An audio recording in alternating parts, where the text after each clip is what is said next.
que los burros, los de cuatro patas, quiero decir, un día tuvieran la idea de lanzarse a la conquista de todas las especies animales y que por la fuerza bruta lograran subyugarlas a todas.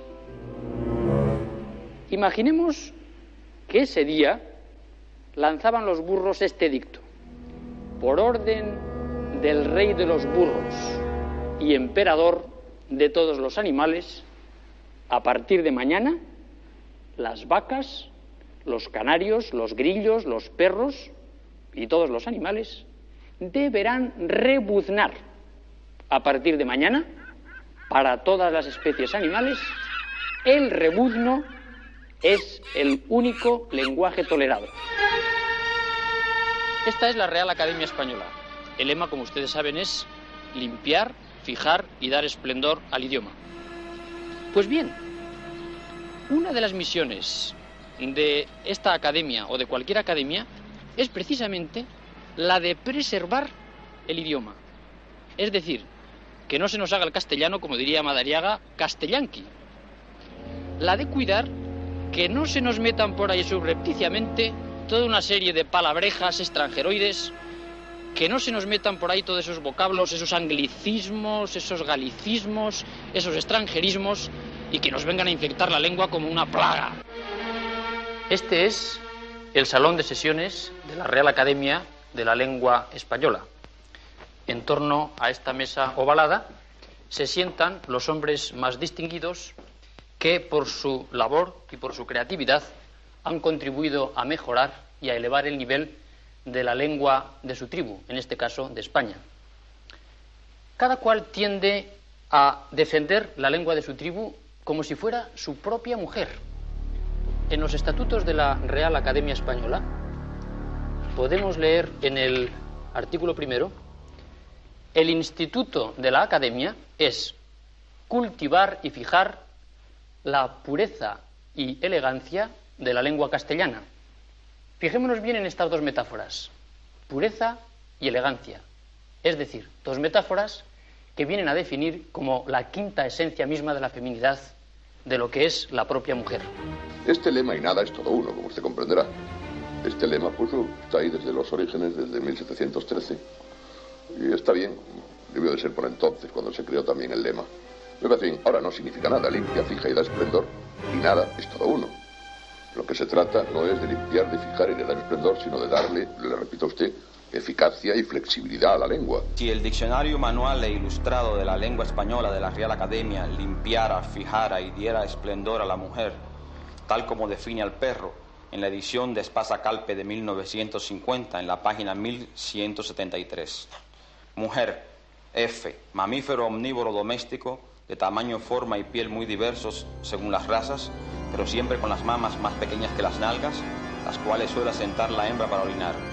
Tiene oído muy fino y es inteligente y muy leal al hombre. Para mí, idioma chino es un idioma, es arte y muy fino, y distinguido en varios grados en sociales. Por ejemplo, en la misma sociedad, en diferentes niveles de intelectual, está hablando un tema, aunque hablando de chino, en mandarín, lengua oficial, y otro señor, que aunque es chino, está sentado delante de ellos para escuchar, que no va a entender nada.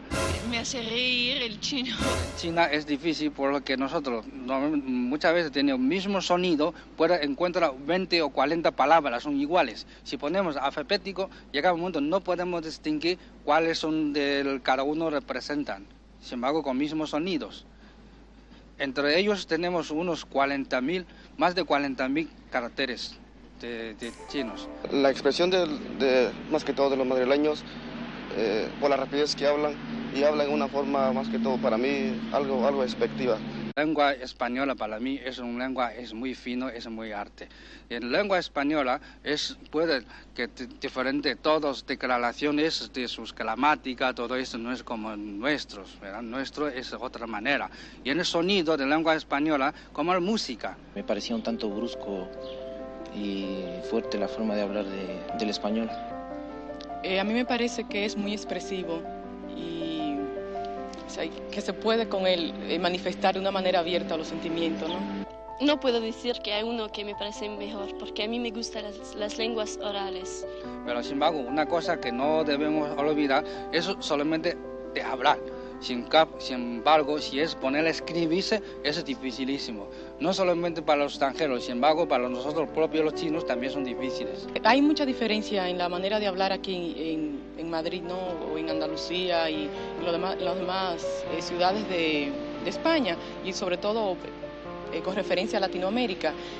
Pero a mí me parece que esto es lo que le da la gracia y el sabor al mismo castellano. Y me llama muchísimo la atención las diferencias casi lingüísticas que tienen dentro de cada una de las regiones españolas, es decir, especialmente el acento andaluz. Entre estos dialectos hay uno de 5 de ellos más popular y es más conocido en China y en China incluso en extranjero, ¿verdad? Por ejemplo, decimos siempre o zapato, ciruela, no hacemos distinción entre el fonema C o el fonema Z. Nosotros siempre hablamos de vos y aquí pues lógico que es el tú, ¿verdad?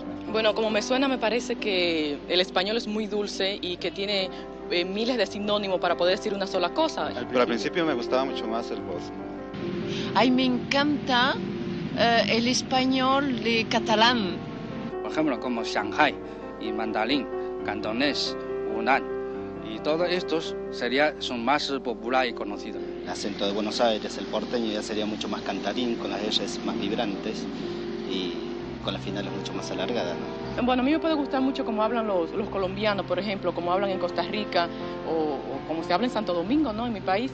Debido a circunstancias especiales, el guaraní, que tuvo una extensión que va más allá de las actuales fronteras del Paraguay, se conservó de un modo particular en mi tierra. Nosotros tenemos palabras que vienen del taíno, de los indios taínos, entonces, y son propias, por ejemplo, de mi país. Entonces, esa cosa a mí no me gustaría cambiarla. Yo creo que el idioma francés es muy suave en su forma de expresión. Más tierno, más... Para manifestar una serie de sentimientos me parece más chévere. Es para hablar del amor.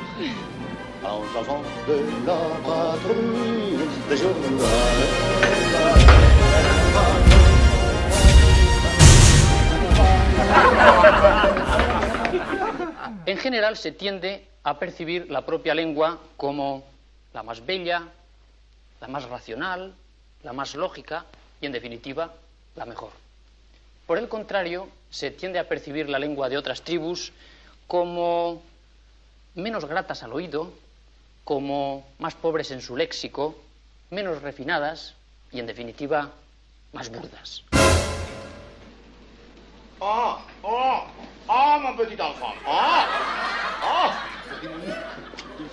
Qu'est-ce que vous dites? Sans poisson que pendant les enfants de la patrie. Nada, que había que tomarme un vaso de agua. Yo es que no sé tomar vasos de agua, por eso me estoy tomando una caña de la pierre. ¿Y por qué no sabe tomar un vaso de agua? Porque no sé hablar español. Solo sé hablar en francés y por eso no puedo. Aquí tengo la jarra constantemente y el vaso vacío. Hace una cosa, yo hablo en español y usted habla en francés. ¿No le da usted vergüenza? A mí no me da nada, nadie. ¿Usted no le da vergüenza? Nadie. ¿No se le cae la cara de vergüenza? Se me cae, no queda el hueso al aire. ¡Uy, qué chusco! Bueno, veamos. A ver, yo solamente en francés. Esa cámara. A cámara frigorífica. ¿Qué? ¿Enseñamos cómo se llena un vaso de agua? Si es que yo no sé en español, no sé en francés, Pues sí. yo lo digo en español y usted en francés. Como usted quiera, como si quiere luego en sánscrito. Porque es que hay mucha gente que le da vergüenza a esto. Eso sé. Les vamos a enseñar cómo se llena un vaso de agua. Sí. Para llenar un vaso de agua... Pour llenar le vas de l'eau... Es imprescindible que el vaso esté vacío. Qu'il va vasoir. Porque si está lleno... Parce que si lleno... Ya no se puede llenar. Il n'est pas possible. Ahora bien, el vaso deberá estar vacío... Vasoir. En sentido vertical... ¿Y qué? Con la abertura hacia arriba. Hacia el techo. Hacia el techo. Porque si está con la abertura hacia abajo... Es que jamais. Vean, que no se puede llenar. Sí. Regardez que de l'eau calla le sel y se pone hecho una merda. Bien. Très bien. Pero imaginemos que ponemos el vaso en sentido horizontal. Horizonte. Ocurrirá poco más o menos lo mismo. 3/4 de l'épreuve. De l'eau calla le sel y la madame de la limpieza nos manda a hacer puñe. Este ejemplo que acabamos de presentar puede ayudarnos a descubrir una tendencia muy humana y específicamente tribal. La tendencia a reírnos de la lengua y del acento del país vecino. Claro, al reírnos de la manera de hablar de los de otros países, venimos a declararlos un poco anormales e indirectamente venimos a afirmar y a resaltar la normalidad y la superioridad de la lengua de nuestro propio país. Para mí, con tiempo, casi mejor los idiomas de todo, lógico, empieza por lo mío es chino, porque hay tanta población del mundo que está hablando en chinos, y luego la otra lengua es la lengua española, es muchos países, muchos, sobre todo Sudamérica, está hablando lengua española. Pienso que uno debe seguir siendo, mejor dicho, hablar de la forma que siempre ha hablado. Sentimentalmente, naturalmente, el chileno, porque estoy, digamos, lo que estoy más habituado. Yo de verdad me gusta cómo hablo, o sea, me gusta el dominicano, o sea, me gusta cómo se habla en mi país. Esto ocurre a un nivel popular, inspirado inconscientemente en la creencia en la superioridad tribal, en este caso lingüístico tribal, pero también en ambientes académicos nos topamos de vez en cuando con publicaciones de corte muy académico, muy científico, muy objetivo, pero que en el fondo rezuma la creencia en la misma superioridad lingüístico-tribal de los eruditos que han confeccionado estas publicaciones. En este diccionario inglés-castellano, castellano-inglés, si miramos en la primera parte, en la versión castellana, nos topamos con todo el repertorio de términos de corte vulgar y de tacos. Y así, por ejemplo, aquí nos topamos con la palabra cojón, que la traduce por ball, término tan malsonante en inglés como en nuestro país. En cambio, si miramos ahora en la versión inglesa y miramos dónde se encuentra el término ball, encontramos con que no está. Curiosa misión. Yo quiero citar, antes que nada, la llamada ley de Mencken, recogida en mi libro O, que dice: cuando 2/3 partes de las gentes que hablan un idioma dicen una cosa de una forma y 1/3 parte de otra, la más simple lógica indica que la mayoría tiene la razón. Y así el idioma hablado por la minoría, aunque sea en el país que originó este idioma, pasa a hablar de alguna forma una suerte de dialecto. Es decir, que el idioma español hablado en los diversos países latinoamericanos se ha convertido en el verdadero idioma español, mientras que el español hablado en España ha pasado a ser un dialecto. No hay que olvidar que hay 19 naciones con una población 4 veces mayor que la población de España, que hablan el español de una forma diferente a como se habla y se escribe en España. Y en esto creo que la academia es mucho más liberal y mucho más abierta que los academicistas, que son siempre mucho más peligrosos, claro. Creo que mientras más creativo es un idioma, como sucede en inglés, es porque más libre se siente de cualquier organismo que lo regimente de la manera en que trata la academia de regimentar el idioma español. Sí. En literatura y en la lengua no vamos a hacer excepción los españoles a lo que hacemos, por ejemplo, en religión, cuando se dijo, como siempre, somos más papistas que el Papa, etc. Es muy probable que en España sean mucho más academicistas los de fuera que los de dentro de la academia. La academia tiene, qué sé yo, una permeabilidad para todo el fenómeno vivo del lenguaje obvia, y allí admitimos palabras a ciencia y conciencia de que no nos gustan, simplemente porque las está usando la gente. Nosotros lo que no podemos es ni inventar palabras ni dictar sobre las palabras. Lo único que nos toca es ir detrás del lenguaje, ir tratando de fijar los conceptos y documentarlos en los escritores cuando ya hayan accedido a la literatura. No es otra nuestra función. Yo creo que es un préstamo de la Academia Francesa y que ha sido una de las desgracias que le han ocurrido al español en los últimos 2 siglos. Es decir, uno de los idiomas más creadores que existen en el mundo actual, el inglés, no tiene ni remotamente algo que se pueda llamar una academia. Ni siquiera el diccionario de Oxford funciona como una academia. La labor que está haciendo en la Academia el Seminario de Lexicografía es ejemplar. Se está haciendo un diccionario de autoridades que probablemente sería, cuando se termine, a saber cuándo será, el más importante del mundo sobre cualquier lengua. Ahora se va con mucha lentitud. Bueno, aquí inciden otros problemas, el económico, por ejemplo. Ahí estamos en una perra, como usted comprenderá, con qué se van a pagar los colaboradores. Entonces, en vez de haber X colaboradores, pues hay 10 veces menos. Creo que hay una literatura escrita por latinoamericanos, por cubanos, uruguayos, argentinos, colombianos, que escriben de diferente manera usando un mismo instrumento que es el español. ¿Qué más da? Pero sí, a lo mejor hay una o hay 100, porque usted verá, la literatura en lengua castellana dentro de la península ibérica, pues tampoco es la misma la que pueden hacer un vasco que escriba castellano, como don Miguel de Unamuno, don Pío Baroja, que un andaluz tópico, como podría ser, qué sé yo, por Rafael Alberti o Manuel Machado. Claro, todo tiene... Yo creo que al final habría tantas posibles divisiones como individuos. Ahora, no olvidemos que también hay un denominador común, claro. Y además es bueno que exista este denominador común. La literatura en lengua castellana que se expresa en los países suramericanos tiene sus matizaciones. Pero no son más análogas la que se puede escribir por un argentino o un guatemalteco o nicaragüense que las que pueden escribir, qué sé yo, pues un castellano viejo y un canario, por ejemplo.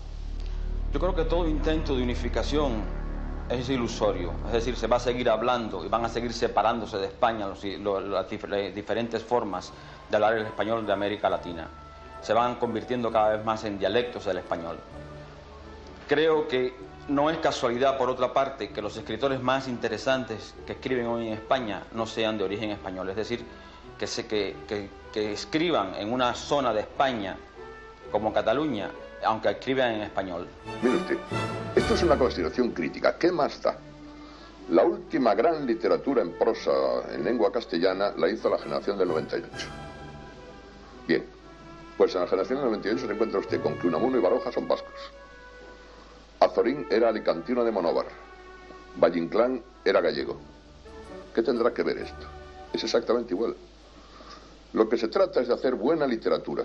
Y puestos a ceñirnos a la buena literatura en una lengua determinada, es igual que sea de una latitud que otra. Esto es, no creo que debamos caer en los pequeños nacionalismos de decir en mi provincia se escribe mejor que en la provincia de al lado. Esto es lo de menos.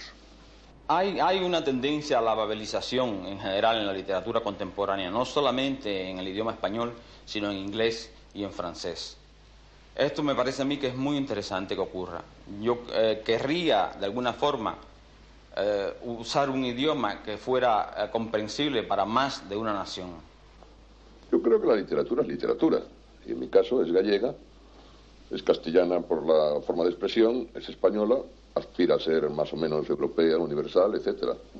Yo no creo demasiado en los condicionamientos o en las parcelaciones que se pueden hacer de las literaturas, y además creo que ese podría ser el mal camino, el que condujese a los nacionalismos, siempre, qué sé yo, tan peligrosos y tan deformantes, ¿no? ¿Establece usted entonces una diferencia entre literatura española y latinoamericana? Está dada por la utilización del español en forma diferente. Es decir, hay una tendencia española, academicista, rígida, que de alguna manera contagia a los mejores escritores españoles. Esto no ocurre en Latinoamérica, donde la academia es un lugar remoto e inaccesible, que no tiene ninguna significación. Creo que el escritor español está predeterminado por esta rigidez. Es decir, que está contagiado por ella, contaminado esencialmente por esta rigidez, por las imposiciones de la academia. ¿No cree usted entonces que el hombre en general está determinado por el sitio que le ha visto nacer? Sí, naturalmente que está condicionado por el sitio que le ha visto nacer. Ahora bien, no es el único condicionamiento que tiene. Son otros muchos. Pues mire usted, desde la raza, la clase social, la religión, la naturaleza, en esto ya habíamos incidido, el color de los ojos, la educación que haya recibido, todo condiciona el tiempo en el que uno haya vivido también. Ahora bien, la literatura es producto de un cúmulo de circunstancias. Lo que no sé es si tiene que prevalecer unas sobre las otras o no. Esto nos llevaría muy lejos. Por otra parte, claro, yo creo que en literatura lo que puede tener importancia es tener algo que decir. Después es exactamente igual que uno utilice una lengua u otra. El caso es que utilice una lengua con eficacia literaria. La eficacia literaria viene, qué sé yo, explicada por múltiples causas y concausas. La primera de ellas podría ser la inteligibilidad por parte del autor. Yo estaba ya muy cansado de oír a la gente y de leer en los críticos que Baroja escribía mal. Claro, cabría suponer que escribía deliberadamente mal. Yo he visto escribir al viejo Don Pío y tengo algún original suyo que conservo con mucho cariño, claro. Y escribía en unas cuartillas pequeñitas que después pegaban unos papeles más grandes de donde iban saliendo rayas que llevaban. Y sucedía que cuando él adjetivaba, por ejemplo, de una manera que pudiera parecer culta, lo tachaba para hacerlo de una manera más popular, o más vulgar, o más asequible a la gente. Esto no es escribir mal, sino todo lo contrario. Esto, antes de Baroja, lo había hecho Cervantes en el Quijote. Observe usted que en el Quijote, cada vez que Cervantes adjetivan culto, sobreadjetivan popular, en explicación quizá del adjetivo anterior. No lo sé, esto nos llevaría muy lejos. Un clásico siempre tiende a agotar el idioma que lo produce. Es decir, a España le ocurrió en el siglo XVII la presencia de dos clásicos decisivos que fueron Cervantes y Quevedo. Y yo creo que desde Quevedo no ha habido otro escritor tan extraordinario e importante para el idioma español como Borges en este siglo, que se ha convertido a su vez en otro clásico. Espero que no agote Borges las posibilidades del idioma latinoamericano con su presencia. Pero en España sucede que la literatura más interesante se está haciendo por escritores catalanes, como Lorenzo Villalonga y los hermanos Goytisolo, y al mismo tiempo, por otra parte, está todo el gran barraje último de los, digamos, los últimos 10 años que ha producido la literatura latinoamericana. De alguna manera, los escritores españoles se consideran dueños del español y ven a los escritores latinoamericanos, digamos, como incursionistas en un coto que les pertenece exclusivamente. Esto también ha tendido a hacer de la literatura española algo demasiado estrecho en sus propios límites. Pero qué insensatez, ¿cómo voy a sentir dueño de una cosa que es de todos? Esto es como si me pregunta usted si soy dueño del aire. En absoluto me siento dueño de nada, ni creo que nadie se pueda sentir dueño de nada, porque esto es un bien común, esto es algo que está ahí a disposición de cualquiera. Claro, pensar lo contrario, no sé, sería tener un sentido quiritario de la propiedad que está muy lejos de mi ánimo, claro. Y supongo que de cualquier persona medianamente sensata. Me creo poseedor de mi escritura, creo que mi escritura es mi lenguaje, es decir, mi lengua.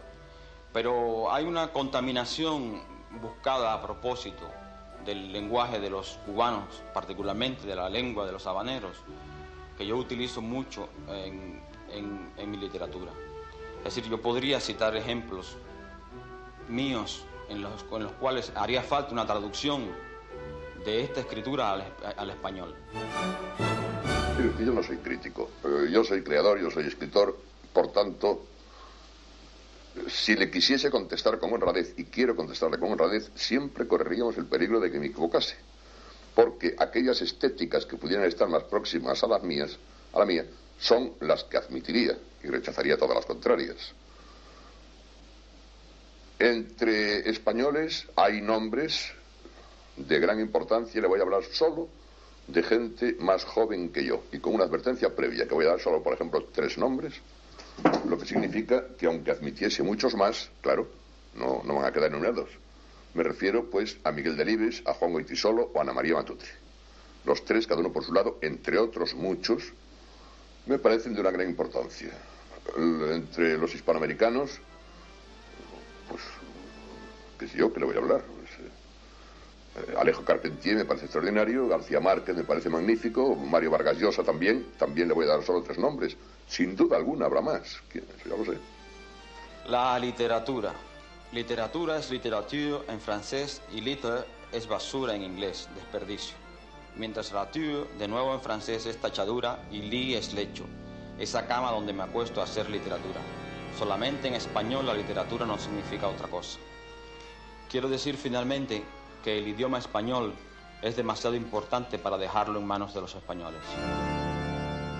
Eso es gracioso, pero no es más que un puro ingenio. Esto, en todo caso, está calcado de lo de Clemenceau, cuando en la guerra del 14, ante la preocupación de que los alemanes pudiesen invadir Francia, dijo en el Parlamento: la guerra es algo tan grave que no podemos dejar solos a los militares. Yo creo que el castellano realmente es una lengua importante, es una de las lenguas más importantes y eficaces que hay en el mundo. Y si él cree que no se nos debe dejar solos a los españoles, yo lo único que hago es agradecérselo. Porque cuantos más seamos a practicarla o a defenderla, mejor. Mejor para todos y para nuestras recíprocas eficacias también.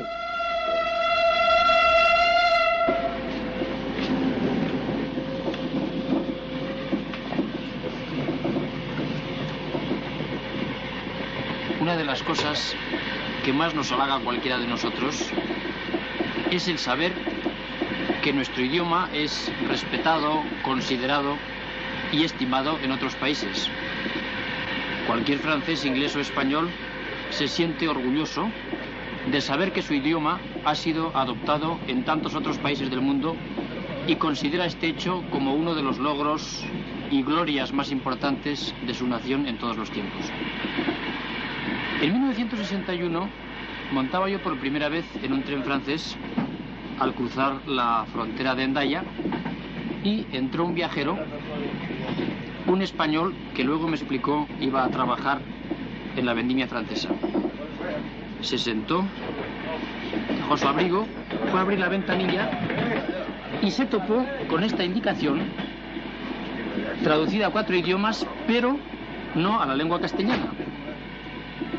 Entonces este español se enfadó muchísimo, salió de sus casillas y se pasó la mitad del viaje diciendo barbaridades contra los extranjeros y los franceses que así trataban a nuestro idioma.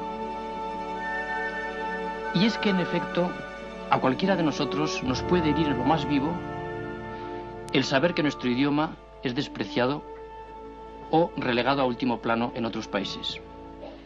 La lengua es efectivamente para todos nosotros algo muy íntimo y sagrado. Y la lengua viene a ser para cada uno de nosotros no solamente un patrimonio cultural, sino algo íntimo y emocional que lo llevamos muy dentro.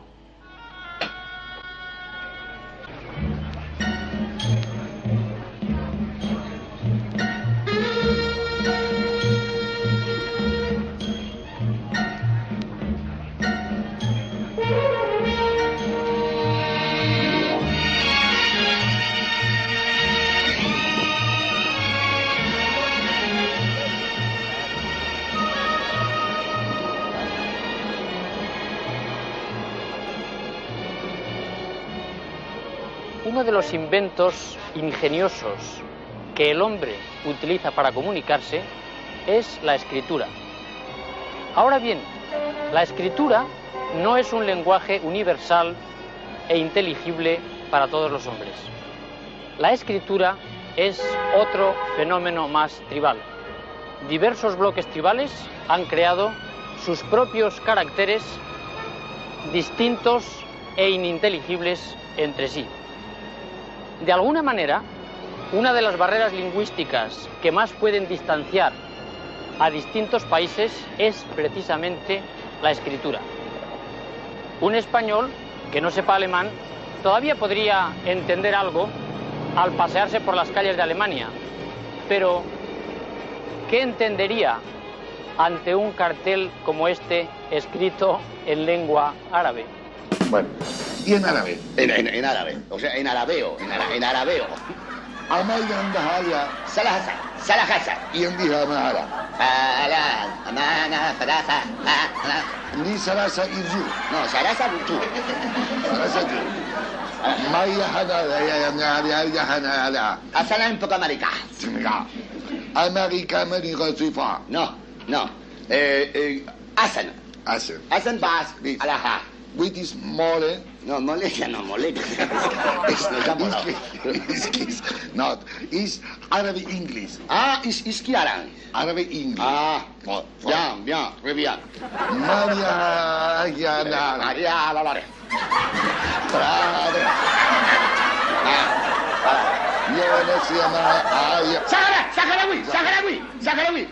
Saharaui. Quiere decir que se ha caído. La gente no sabe. El idioma, hay que dominar. Dale. La Mari Morena. Dale, que la noche. ¿Qué traducido que dice?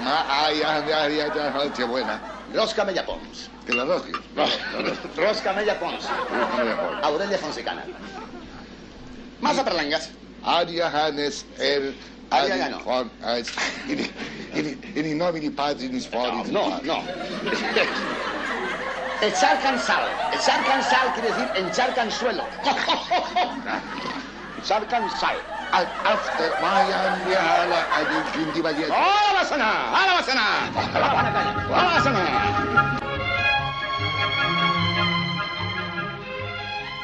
Aquí tenemos un diálogo en inglés que dos alumnos de esta escuela, la Cheney School, la escuela Cheney de Oxford, van a venir y leérnoslo.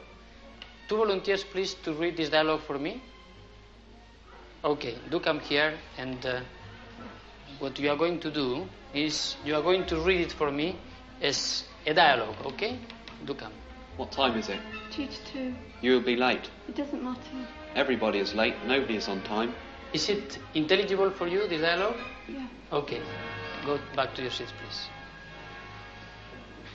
Este diálogo en inglés, que es perfectamente inteligible para estos dos chicos, en cambio, supongo que es ininteligible para ustedes, a menos que hayan estudiado inglés. Vamos ahora a traducirlo literalmente al castellano. What time is it? ¿Qué tiempo es? 2 to 2. 2 para 2. You will be late. Usted será tarde. It does not matter. Esto no hace materia. Everybody is late. Cada cuerpo es tarde.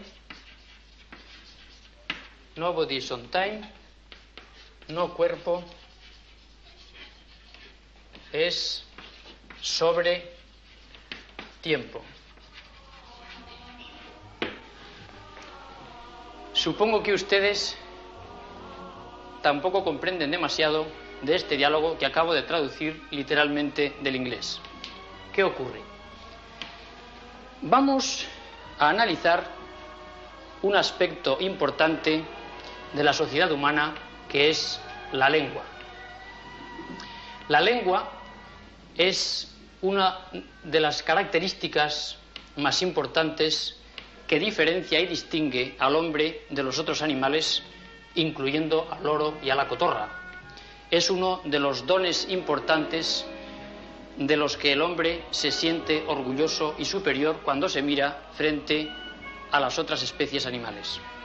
Sin embargo, la lengua no es un fenómeno universal, no es una manera de comunicarnos que sea inteligible a todos los humanos dentro de la misma especie.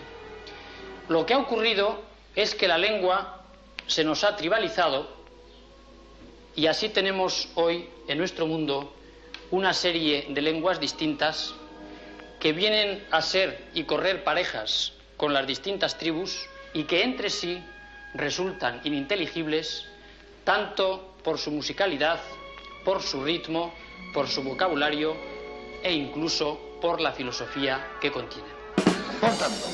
Por tanto, ahora yo, es que lo que no sé es hablar, en inglés es como no sé yo. Yo iré traduciendo al español. It's very easy. ¿Es very easy? It's very easy. ¿Qué querrá decir, señor? ¡Qué lucha! I want to hay un bol lleno de cosas. No.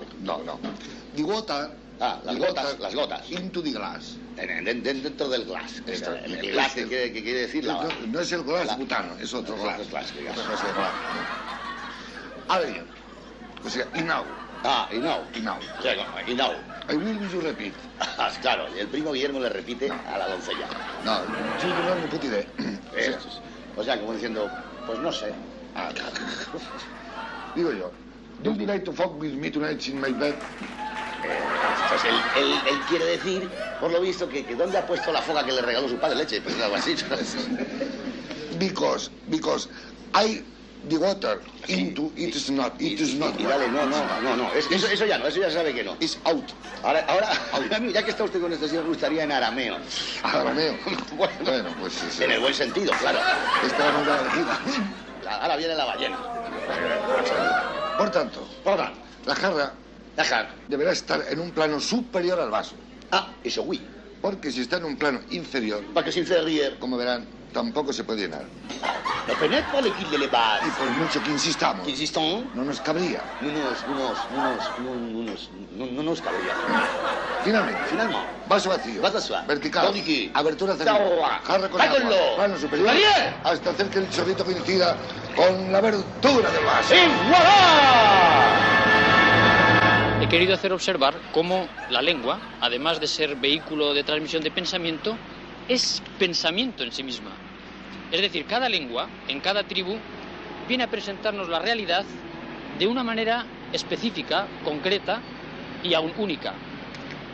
Por otra parte, la literatura viene a ser como la culminación más exquisita y elaborada de la lengua. De ahí que en cada pueblo se cuide con gran tesón e interés la propia lengua y la propia literatura como dos verdaderas joyas tribales, ya que en la lengua y en la literatura se vienen a revelar los repliegues más íntimos y hondos de la propia tribu.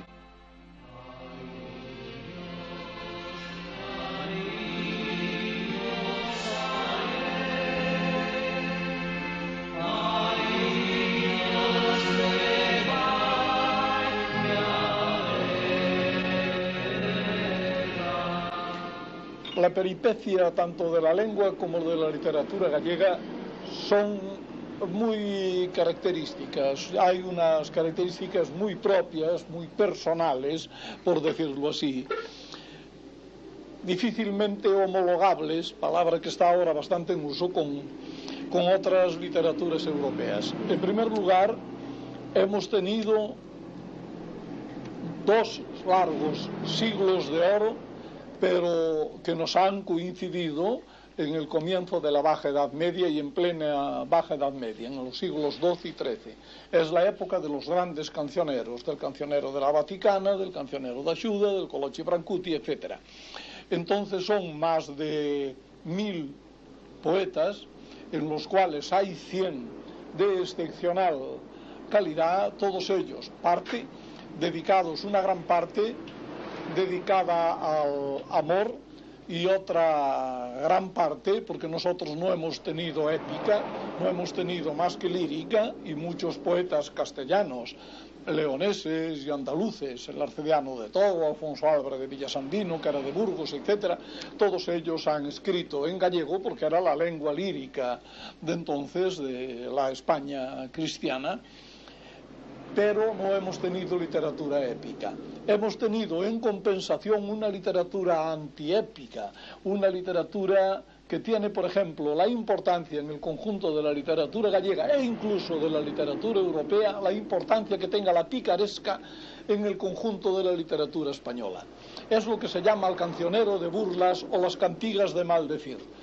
Unos 250 escritores gallegos de entonces, del 12 y el 13, se dedicaron a insultarse con tal cantidad de ironía, con tal brutalidad en el insulto, con tal cantidad de pornografía en las alusiones, que no hay, y esto lo dice el maestro Rodríguez Lapa, que es para la filología gallego-portuguesa lo que pueda ser Menéndez Pidal para la filología castellana, dice que no hay ejemplo en ninguna literatura del mundo que equivalga a nuestras cantigas de sulto, a nuestras cantigas de maldecir.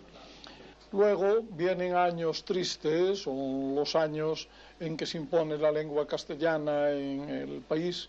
El gallego es un idioma que lo han conservado sin darse cuenta del enorme tesoro que conservaban los marineros y los labradores, hasta que en el siglo pasado aparece lo que llamamos el rexurdimento, es decir, grandes poetas como Pondal, y sobre todo uno máximo, uno de los máximos poetas de todos los tiempos, Rosalía de Castro. Entonces el gallego se recupera como lengua de cultura, como lengua literaria, y en esto estamos. Es misterioso, pero el gallego, al cabo de estos años de oscuridad, se ha recuperado como una lengua de cultura y como una lengua literaria, y goza de excelente salud, goza de mucho mejor salud que muchos otros idiomas europeos, incluso de gran cultura, los más importantes de Europa, por ejemplo el francés. Etiamble, un profesor de la Sorbona, ha escrito una gramática y un diccionario de franglais, la mezcla de francés e inglés que utilizan en sus conversaciones los jóvenes, los deportistas y demás, en fin, los teenagers. El mejor salud que el castellano, por ejemplo, donde han entrado últimamente varios cientos de palabras francesas e inglesas, la mayor parte de ellas con distinto significado del que tienen en francés e en inglés, se utilizan verbos disparatadamente y se han montado una serie de frases que ya parece que es imposible el desmontar o destruir. El gallego, quizá porque estamos empeñados en su normalización ortográfica y sintáctica y además en su recuperación como lengua de cultura, está más cuidado, está más afinado, no hay esa avalancha y en definitiva, aunque le entren impulsadas por los medios de difusión, periódicos, radio, tele, etcétera, palabras castellanas, en definitiva, estas palabras castellanas que entran son palabras de origen latino, como el gallego mismo, y no detonan dentro del idioma, sino que al contrario lo enriquecen, y se da la casualidad de que muchas veces se ha impuesto en la lengua gallega una palabra que nosotros consideramos gallega o, como dice la gente, enxebre, y esta palabra que utilizamos, esta palabra enxebre, es menos gallega que la palabra castellana que nos viene ahora y empieza de nuevo a usar la gente gracias a la radio o a la tele, etc. El porvenir es excelente, sobre todo si los gallegos tienen conciencia de que un pueblo que pierde su lengua pierde su libertad. Un pueblo que no habita la casa de su lengua.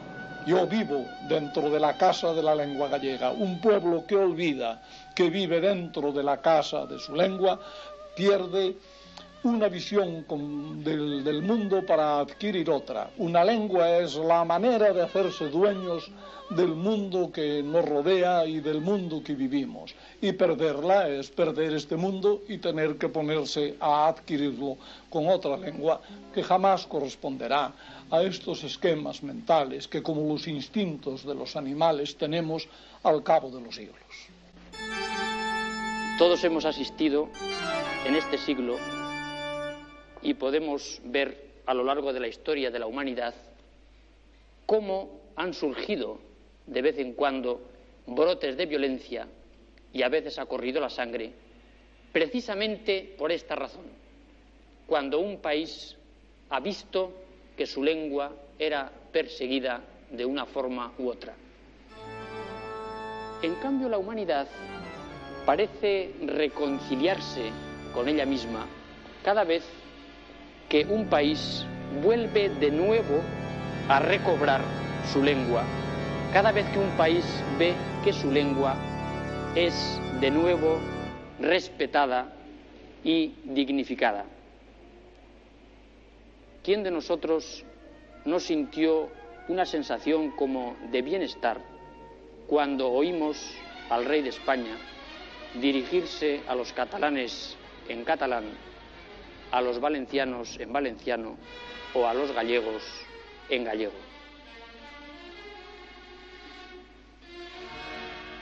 Imaginemos que los burros, los de cuatro patas, quiero decir, un día tuvieran la idea, si es que pudieran tenerla, de lanzarse a la conquista de todas las especies animales y que por la fuerza bruta lograran subyugarlas a todas. Y que ese día lanzaran el siguiente edicto. Por orden del rey de los burros y emperador de todos los animales, a partir de mañana, las vacas, los canarios, los grillos, los perros y todos los animales deberán rebuznar. El rebuzno será, a partir de mañana, la única lengua permitida para todas las especies animales.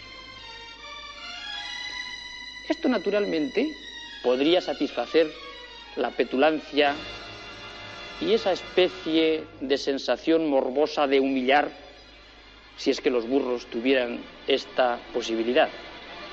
Pero en cambio, ni los canarios serían capaces de rebuznar, aunque lo quisieran, y los perros, me imagino, y otros animales se sentirían molestos de no poder expresarse en aquella forma de expresión que era la suya propia. Y en definitiva, lo que habría ocurrido sería que con la pérdida de los graznidos, de los ladridos, de los rebuznos o de cualquier otro de los lenguajes de los animales, se habría perdido esa orquesta maravillosa, rica y variada.